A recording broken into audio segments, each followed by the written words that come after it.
E eu te pergunto, por que que a Sexta-feira Santa todo ano é num dia, né? Você chega, não, que dia que vai ser a Sexta-feira Santa nesse ano? E aí no outro ano, pô, mas vai cair quando? Por que que vai cair quando? Se a gente comemora na Sexta-feira Santa, né, o período ali da morte e ressurreição de Jesus Cristo.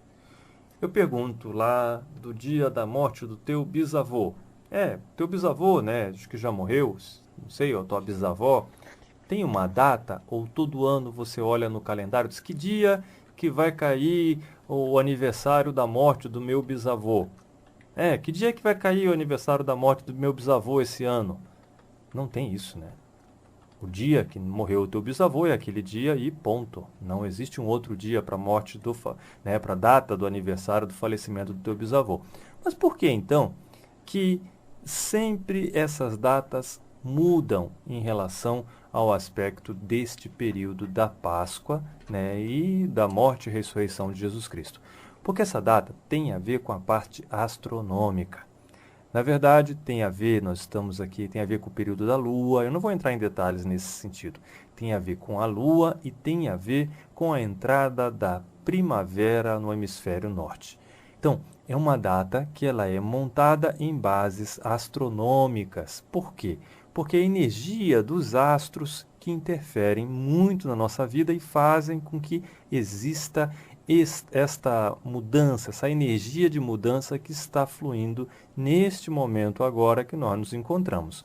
Então, está muito claro que essa não é uma data estabelecida ali, única. Me perdoem se isso pode ferir. Como eu falei, a gente está aqui falando de coisas claras, né, óbvias, todo mundo pode investigar esse tipo de situação. Isso não atrapalha a crença religiosa de maneira nenhuma. O que acontece? Esse é um período que vibra uma energia muito intensa. O trabalho do Mestre Jesus não se discute, ele é o maior, no meu ver, na minha opinião, claro, cada um tem uma opinião diferente, mas eu acredito que ele seja o maior de todos os mestres que habitou a face da terra. Aquele que realmente tem essa missão maior de levar o amor. E ele sempre trabalhou para que o chakra do coração seja aberto, para que isso seja despertado. É um grande mestre e a gente precisa reconhecer o trabalho que ele executou e todos os ensinamentos que ele deixou e que pouca gente conseguiu compreender. Eu estou colocando esse ponto para que a gente perceba um pouco mais além, né, além daquilo que nós aprendemos. Só colocar uma dúvida, se é uma data fixa, né, específica, como a data da morte de qualquer pessoa, por que essa varia todo ano?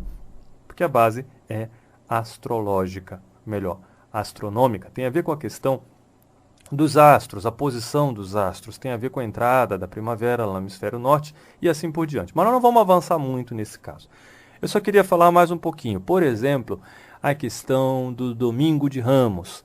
Sabe o aspecto quando se comemora o Domingo de Ramos? Quando Jesus entra lá na Jerusalém e que as pessoas ficam ali com os ramos. Ele está montado em que ele está montado? Ele é montado num burrinho, alguns dizem num jumentinho, algo do gênero, né? Então, ele está montado num animal que representa a mente. Se você for estudar, por exemplo, os arquétipos coletivos, que é onde a gente estuda os sonhos, e estuda lá a parte mais voltado para a parte da análise interior de cada um, daqueles elementos que nós carregamos em nós, você vai, a parte da psicanálise principalmente, você vai perceber que o burro representa a mente. E justamente o Mestre Jesus, para entrar na Jerusalém celestial, que não se refere apenas a uma cidade, mas sim ao estado que nós precisamos mudar, precisou antes montar em cima da sua própria mente. Por isso ele sobe num burro, assim como outros tantos mestres sobem em determinada etapa da sua vida, da sua história, sobem na mente para demonstrar que dominam a mente. Então, se nós não dominarmos a nossa mente, fica difícil ou praticamente impossível adentrarmos na Jerusalém celestial. Você já tinha parado para pensar nisso? Pois é, a Bíblia é um livro repleto de elementos simbólicos que precisam ser trabalhados de forma equilibrada. A maior parte das brigas entre as religiões se deve à ignorância a respeito desses elementos. Uma vez que você conhece esses elementos, vai perceber que todas as religiões, no fundo, falam a mesma coisa. No fundo, todas as religiões querem trazer a paz, o equilíbrio para todos os seres, e que nós não devemos agir daquela forma ignorante de que só o meu Deus salva.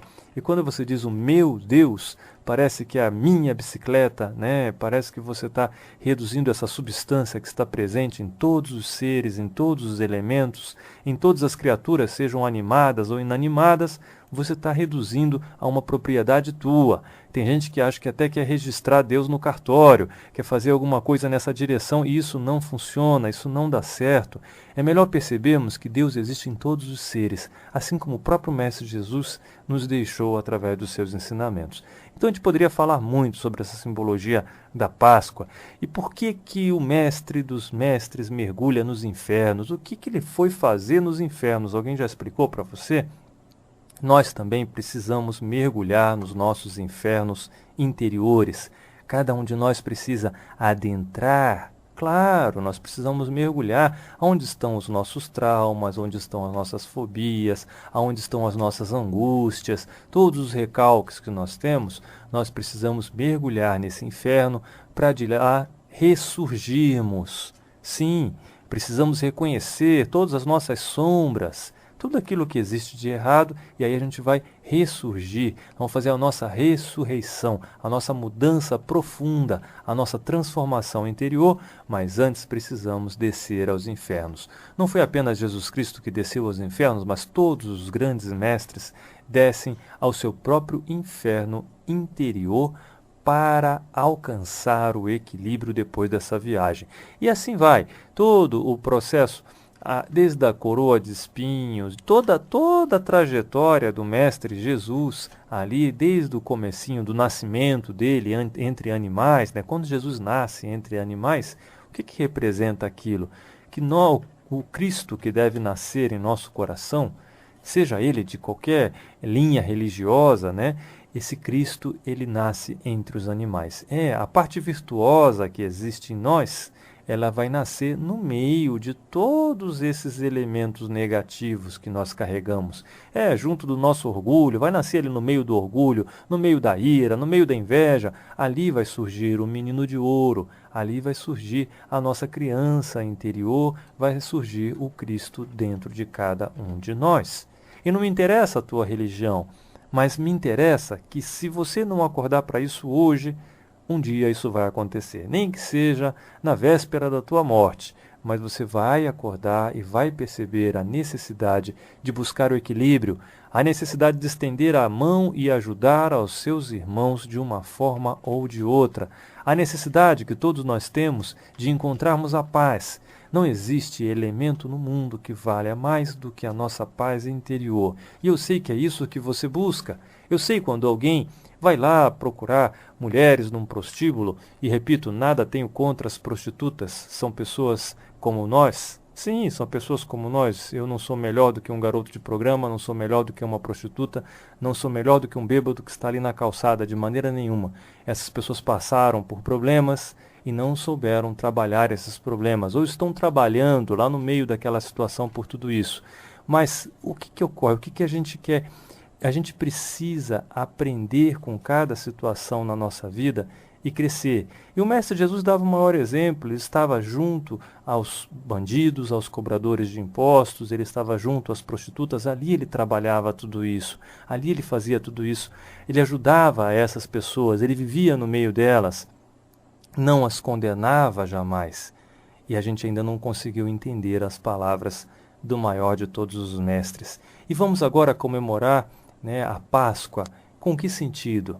E a gente faz uma festa, a gente reúne a família, mas o que temos feito de concreto para essa mudança no nosso coração? E de nada vale comemorarmos a Páscoa e trabalharmos e assistirmos lá um filme ou alguma coisa do gênero se dentro nós não nos abrimos para esta mudança.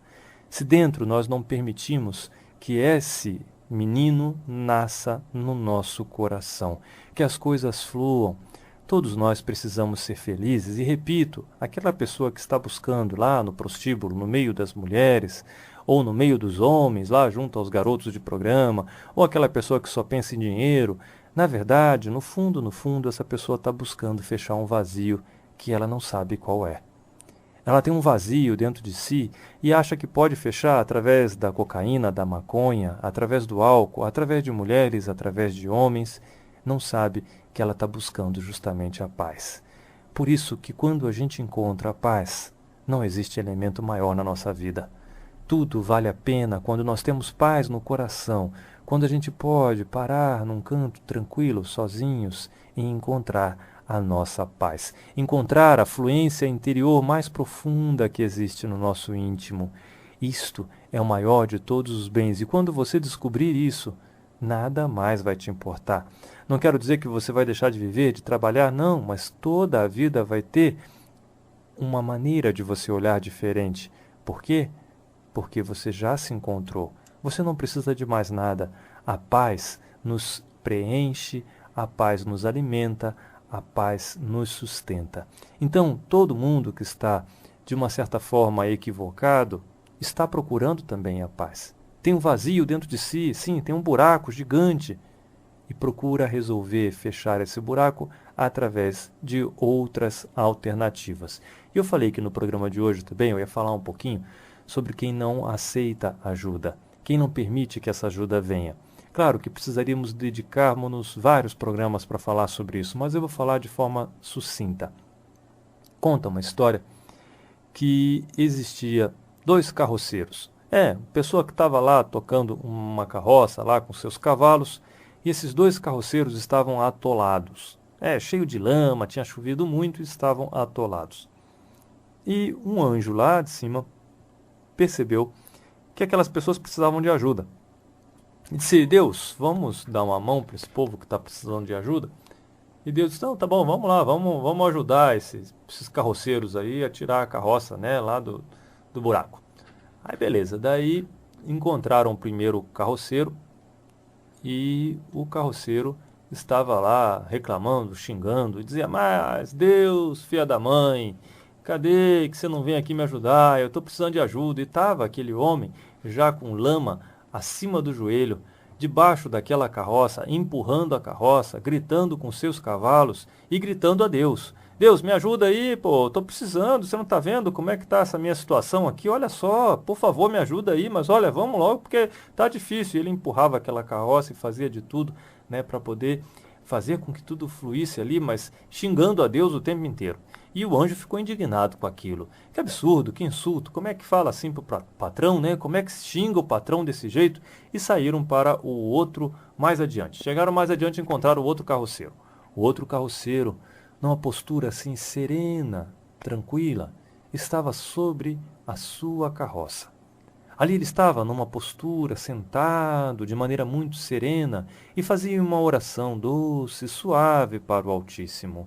Amado Mestre, Senhor de todas as criaturas, a Ti eu elevo o meu pensamento e te peço para que humildemente retire a minha carroça deste atoleiro. Nossa, ficou bonito, né?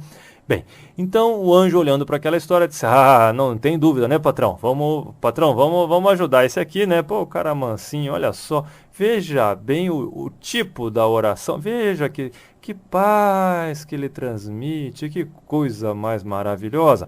Vamos, patrão, vamos lá, vamos, esse aqui quem te vai ajudar, né? Você quer que eu chame mais algum anjo lá para a gente puxar a carroça? O patrão lá alto disse: para tudo, para tudo. Mas como para tudo? Você não vai querer ajudar aquele ingrato lá que está xingando?